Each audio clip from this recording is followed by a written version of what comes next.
أعوذ بالله من الشيطان الرجيم. بسم الله الرحمن الرحيم.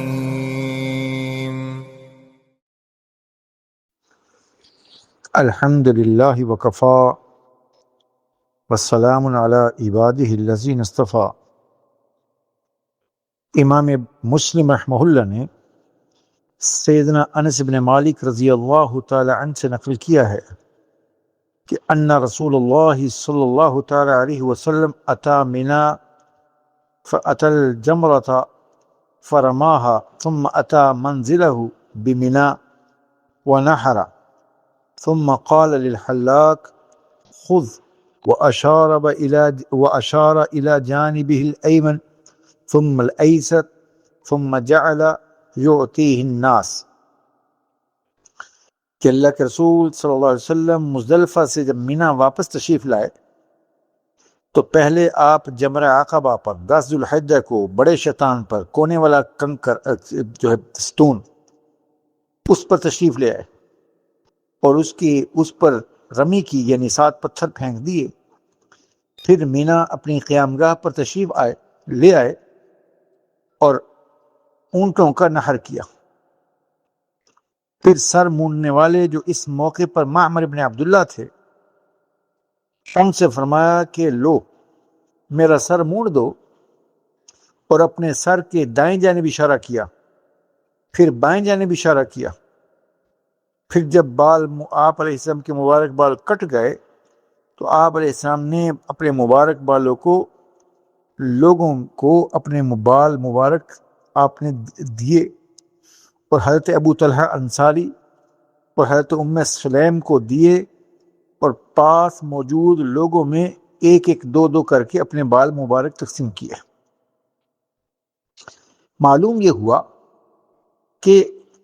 10 ذو الحجہ کو شیطان کو کنکری مارنے کے بعد سنت یہ ہے کہ اپنے جانور کو ذبح کرے۔ دم شکر جو قربانی حج کی قربانی ہے یہ اس شخص پر لازم ہے جو ایک ہی مبارک سفر میں 2 عمل کرے گا، حج بھی اور عمرہ بھی، یعنی حج تمتع والا یا حج قران والا۔ اور جب قربانی کا جانور ذبح ہو گیا، یقین ہو گئی کہ جانور ہو گیا کہ خود ذبح کیا ہے یا کسی کو وکیل بنایا تھا اور اس نے خبر دی کہ جانور ذبح ہو گیا، تو اب سر کے بال مونڈ دے۔ سر کے بال مونڈنے میں سنت یہ ہے کہ قبلہ رخ بیٹھ جائے، اور پھر جو سر کے بال مونڈنے والا ہے اچھا خود بھی مونڈ سکتا ہے۔ اگر خود مونڈے تو دائیں جانب سے شروع کرے اور پھر بائیں جانب اور پھر سر کے بال، اور اگر خود نہیں مونڈ رہا تو کسی اور صاحب سے مونڈوا رہا ہے تو بہتر یہ ہے کہ وہ اس کے پیچھے کھڑا ہو اور دونوں کا دایاں ایک جانب ہو جائے اور دائیں جانب سے وہ بال کاٹنا شروع کرے، چاہے اس کے اپنے سر کے بال مونڈے گئے ہوں یا نہ ہوں۔ اس نے بھی حج یعنی بال منڈوانے والے نے اگر جانور ذبح کروا دیا، اس کے بعد احرام کی پابندیوں سے نکلنے کے لیے سر کا مونڈنا لازمی ہے، چاہے سر پر بال ہوں یا نہ ہوں۔ تو ایسی صورت میں اس طرح کو سر پر ایک دفعہ لازمی پھیر دے، ورنہ احرام سے نہیں نکلے گا۔ جب سر کے بال مونڈ دیے یا اس طرح سر پر چلا دیا تو پھر احرام کی باقی ساری پابندیاں ختم ہو گئی، سوائے میاں بیوی کے باہمی تعلق کے کہ وہ پابندی طواف وداع طواف زیارت کے کرنے سے پہلے اس کو وہ پابندی میں ہی ہے، اس معنی میں آپ احرام میں۔ نبی علیہ السلام نے اپنے مبارک بالوں کو کٹوایا ہے، حلق کروایا۔ معلوم یہ ہوا کہ حلق رسول رأسه فی حجۃ الوداع واناس من اصحابہ وقصر بعضهم، کہ آپ نے تو سر کے مبارک بالوں کو منڈوایا، جبکہ بعض لوگوں نے پورے سر کے بالوں کو کتروا دیا، جبکہ وہ پورے سر کے بال کترائے جائیں تب جائز ہے۔ تو بھائی اس بالوں سے محبت جتنی بھی ہو، یہاں پر اس عشق و عقیدت کے سفر میں نبی علیہ السلام کی اتباع کرتے ہوئے سر کے بال منڈوانا ہی سنت۔ اب ایک اور مسئلہ، مصنف ابن ابی شیبہ میں ابراہیم نخعی رحمہ اللہ جلیل القدر تابعی ہیں، انہوں نے حضرت عبداللہ ابن عباس رضی اللہ تعالی عنہ کے نقل سے کے واسطے سے یہ روایت نقل کی ہے کہ من حلق قبل ان یذبح احرق دما فقرأ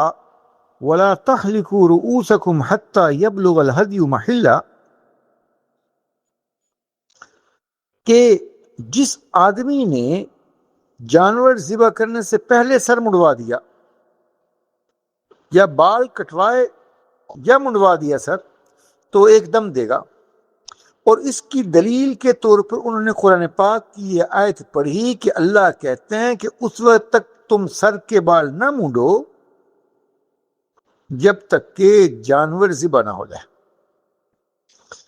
یعنی اگر کسی دشمن کی جانب سے یا کسی مرض کے سبب سے حج و عمرہ کے پورا کرنے سے کوئی شخص روک دیا جائے تو اس حالت میں حکم یہ ہے کہ قربانی کا جانور جو کچھ میسر ہو وہ حرم میں پہنچا کر پہلے ذبح کرو اور پھر احرام کھولنے کے لیے اپنے سروں کو اس وقت تک نہ منڈواؤ جب تک کہ قربانی کا جانور حرم میں پہنچ کر ذبح نہ ہو جائے۔ علماء نے لکھا ہے کہ اگرچہ یہ آیت کا حکم کہ قربانی کا جانور جب تک حرم میں پہنچ کر ذبح نہ ہو جائے اس وقت تک سر نہ منڈواؤ بظاہر اس شخص کے لیے ہے جو حج و عمرہ پورا کرنے سے روک دیا گیا ہو، لیکن حج پورا کرنے والے کے لیے بھی یہی حکم، قیاس کرنے میں کوئی رکاوٹ نہیں، بلکہ مصنف ابن ابی شیبہ نے، امام طحاوی رحمہ اللہ نے، امام محمد نے عبداللہ ابن عباس ہی سے یہ روایت نقل کی ہے کہ من قدم شیئا من حجہ او اخر فلیحرق لذلک دما، کہ جس شخص نے اپنے حج کا کوئی فعل مقدم کر دیا جس کو مؤخر کرنا تھا یا مؤخر کر دیا جس کو مقدم کرنا تھا تو اس پر دم ہے۔ تو لہذا ان تین چیزوں میں ترتیب لازم ہے حنفیہ کے نزدیک قرآن و سنت کی دلائل سے۔ نمبر ایک، سب سے پہلے شیطان کو کنکری مارے گا، اس کے بعد جانور ذبح کرے گا، اس کے بعد سر کے بال منڈوائے گا۔ ان تینوں چیزوں میں ترتیب واجب ہے۔ اگر کسی نے جانور پہلے ذبح کر دیا بال بعد میں منڈوائے، یا سر پہلے ذبح کر دیا اور جانور بعد میں، سر پہلے منڈوا دیا اور جانور بعد میں ذبح کیا، ترتیب جو ہے مقدم اور مؤخر کر دی، تو اس ترتیب کے ساقط پر جیسے بیان کر دیا عبداللہ ابن عباس ہی کا فتویٰ ہے، تو اس شخص پر دم لازم آئے گا۔ بلکہ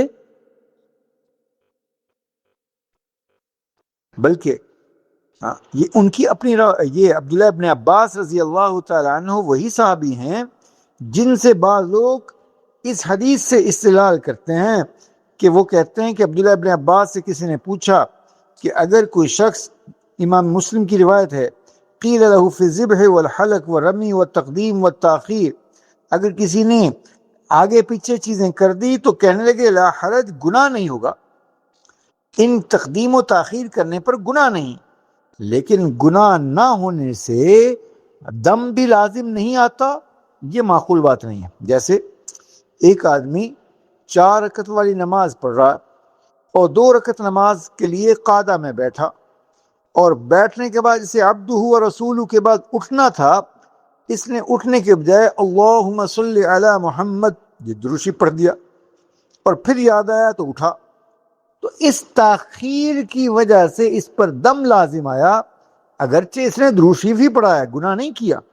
تو یہاں پر بھی عبداللہ ابن عباس کہہ رہے ہیں لا حرج، کہ کوئی حرج نہیں، یعنی گناہ نہیں ہے، لیکن گناہ نہیں سے دم لازم نہیں آتا، ایسا نہیں ہے، جبکہ ان کی اپنی صراحت سے روایت ہم نے بیان کی کہ من قدم شیئا من حجہ او اخرہ فلیحرق لذلک دما، کہ اگر کسی آدمی نے کسی چیز کو آگے کر دیا یا پیچھے کر دیا حج میں سے، تو اسے چاہیے کہ اس کی جگہ پر دم جو ہے جو ہے وہ جانور ذبح کرا دیں. بہرحال جب جانور